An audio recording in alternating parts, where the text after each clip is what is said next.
I think they've already explained me very well. The fact that I'm a ruralist, born and bred in Montfrey, so that makes it very easy for me. So if I don't get to your expectations in terms of digital, disruptive technologies, just know I'm from Montfrey. So that makes it actually easy for me. But I just want today to talk about the dark side of the digital revolution. But at the same time, I do not want us to be like the politicians that just talk to the dark side. We need to come up with solutions here as well. I listen a lot to a lot of politicians talk. It's in a funeral. They say we need to engage and continue engaging. It's a wedding, we need to engage and continue. It's riots, we need to engage. So I do not want to go that road. The dark side. Stats SA gives us the dark side. 55.2% of our youth is unemployed. And those are the categories. 55.2% of the youth in this country is unemployed. That's 11 million unemployed youth. And we expect that digital transformation should actually be the change to the youth. I can tell you now, in this country, we had a problem. Fees must fall. Everyone knows about fees must fall. That was less than 5% of the youth. Imagine the 11 million coming together and saying we do not have jobs. We are tired. We are leading this country to a destruction. It's a ticking time bomb. It's a recipe for disaster. Are we ready for an Arab Spring? Those are the questions we're supposed to be asking ourselves. Because if the status quo doesn't change, we will experience that Arab Spring. That ticking time bomb, we need to defuse it. And how do we defuse it? We've got the tools. And I want to be honest with you. I know even the apps that we have, I know even the applications that are there to actually assist us with becoming a developmental state. And we call it e-government. Do you know that a PDF is an electronic document? That is e-government. We're talking about digital transformation. We're talking about digital government, not e-government.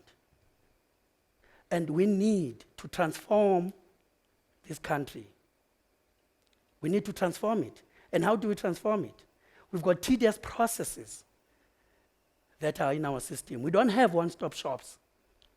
And we want to call ourselves e-government. It's a good word. It's nice, e-government. I'm telling you now, even your TPAMs, what do you load? A PDF. So we've got all this backlog that is there. We talk about disrupting corruption. Are we disrupting corruption? When someone releases an invoice without even knowing what was happening on that site. I made a story some other time. I said, in Malaysia, an African president visited Malaysia. And when he visited Malaysia, the African president said, your house is so huge. How do you afford this? He said, come, let's go to the window. Do you see that bridge? The guy from Africa said, yes. He said, 10% of that bridge is in this house. The roles were reversed. We went to Africa. He said, but your house is even better than mine. Let's go to the window. Do you see that bridge? I can't see the bridge. It's because 100% of this bridge is actually in this house. Now I'm saying to you, if we take 100 people per ward, we talk about wall to wall. Spluma, wall to wall. We don't even know what that wall to wall is. It means these people are residing in these wards, these people that are not working. So don't come to me with an output to say, what do I want to change? What is it that I want to change? Because if you don't jump into this wagon, ask post office. There was a time when I worked in Namibia, when I came back, I opened a company. I said to Esri, there were still gyms at that time, can I use your post box? Because post office never thought that one day no one will need that post box. Because now they take a lot. Kodak, in a board meeting, we've got this good idea to digitally transform. Kodak says, no, our business is paper. What happened to them? In my office, when I entered, there was Blockbuster. It's no longer there, because I know you guys understand Netflix and the rest. So this is well documented, it's there. If we do not change the norm, and we do understand that disruptiveness is actually very uncomfortable. It's either we embrace it or we discard it. But one thing I can tell you, that time bomb is ticking. You've got the resources. The 11 million that is not working. The 11 million that is supposed to digitize your e-government. The 11 million that before you pay that invoice, you need to know what is happening in the field. There's no country in the world that has got operational data that you can actually do data mining from and get good insight. There's none currently.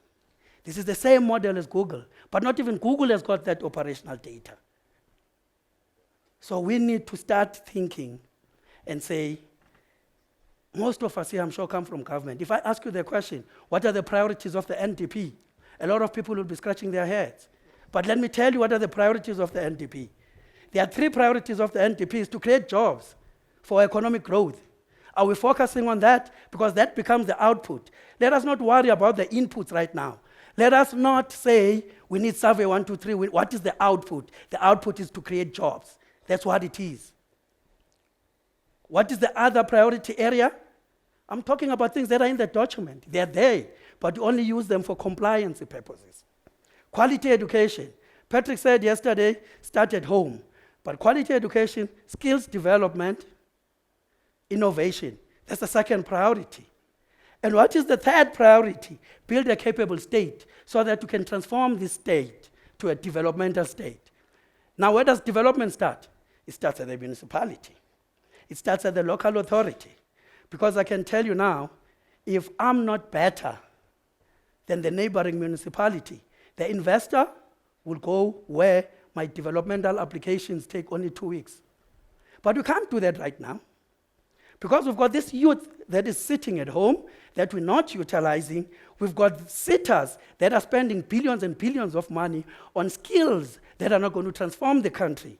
We've got the job fund that is so tedious that it doesn't allow us to use that fund to actually pay these people. Because at the end of the day, the problem is that we're going to disrupt corruption. And when we disrupt corruption, all those billions that left with the Guptas is what was supposed to be used to transform and make this country a developmental state. So let us stop with the buzzwords. Let us get into action. I'm telling you now that in South Africa, there's about 5,640 wards. Get 100 foot soldiers, and they don't want to be called foot soldiers anyway. They are there. They want to be called data audits. So let's give them that name. Let's call them data audits. Let's forget about e-government and say, yes, we've got electronic documents. Let us get these same people from the wards to digitize their wards. All those applications that are still sitting on paper, all those applications that today you still continuously bringing them in as PDFs. And we are told to follow the bylaws. Bylaws were there before technology. Bylaws says that development needs to take 2 years. And I'm saying to you, let me write you the bylaws through the technology that I have so that we can change the status quo. This is simple. At the bottom, we've got the communities, the wards, create jobs. But before we create jobs, let us go to the second priority, skills development. And we'll have the same platform as Google, but different this time. We'll be having operational, real-time data from the field. using the same community. Let us use our communities to change our communities. And only then can we be a developmental state, because we can do our insights, we can do our data mining, but the end users, who will be the end users? Let us not spend time saying there's a lot of policies that need to be done. That is correct. There is a lot of policies that still need to be written. But we cannot sit and debate and ask who's going to be the custodian of the data when we are saying we're going the government platform. The custodian of the data will be government, because even now it's the custodian of the data. As I step down, our future. This is the call to action. Make it work. South Africa belongs to all its people, and the future of our country is our collective future. Making it work is our collective responsibility. All South Africans seek a better future for themselves and their children.